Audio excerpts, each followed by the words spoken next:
to thank you so much for checking out a video. For those of you who have subscribed and are following along with my projects, I can't thank you enough. I really do appreciate you. So let me show you what we have going on here on the Fitzpatrick Kitchen. So check it out. We are almost at the finish line.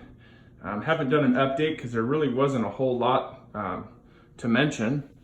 But all of the kitchen cabinets are set. We've got the countertops on.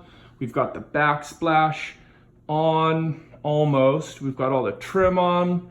We have the refrigerator in. I mean, we are almost at the finish line, but what the heck? The range hood was ordered and they keep pushing back the date from the manufacturer.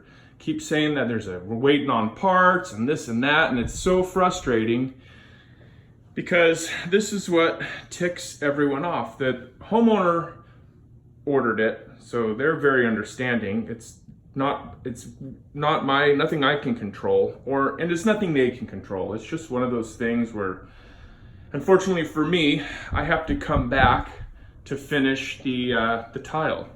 So the range hood obviously is going there. It's going to be a floating unit, but we're putting tile up behind it. It's going to look so killer, but I can't put that tile on until I mount the bracket, at least figure out exactly where the bracket mounts are going to go.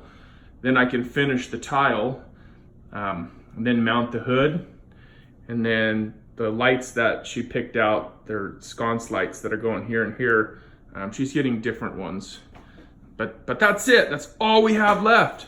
But it's so frustrating because when I have all my tools set up and I'm here tiling away, to knock that out would be so fast.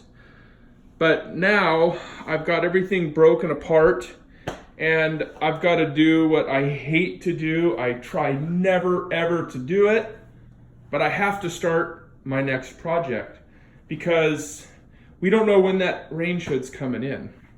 But it's just frustrating because now what should have been a fast and easy tile just to finish the tile work, now it's another trip back to set the tile, another trip back to grout the tile, and another trip back to set the unit, and then I get paid.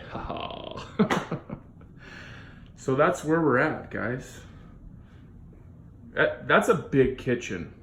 I think I might have underbid this sucker a little bit.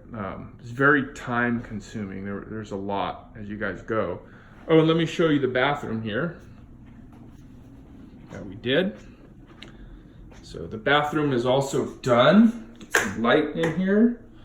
But there's the bathroom. Got the vanity in there, obviously. A new toilet. It's called a skirted toilet. These are pretty clean, pretty popular here now. Smooth walls, baseboard, got the fan in. That's a Panasonic fan, you guys. Those are the only fans I use. Panasonic does not pay me to say that. I wish they would. They really should. Hey, Panasonic, hook me up. But they're just an excellent fan. They're very quiet. They move a lot of air, and they're very easy to change the parts out. So there it is, you guys. All right. Well, hey, I can't tell you enough how much I appreciate you. Thanks for stopping by. I will keep you guys posted when I start this bathroom. This next one's going to be a double bathroom remodel. First I'm going to do their master. It's going to be pretty awesome. And then I'm moving right into their guest, assuming they like me. I'm sure they will, so I'm not worried about it. But anyway, keep posted. And when I'm done with this job, if we ever get that part and I knock it out, you guys will be the first to know. All right, take care.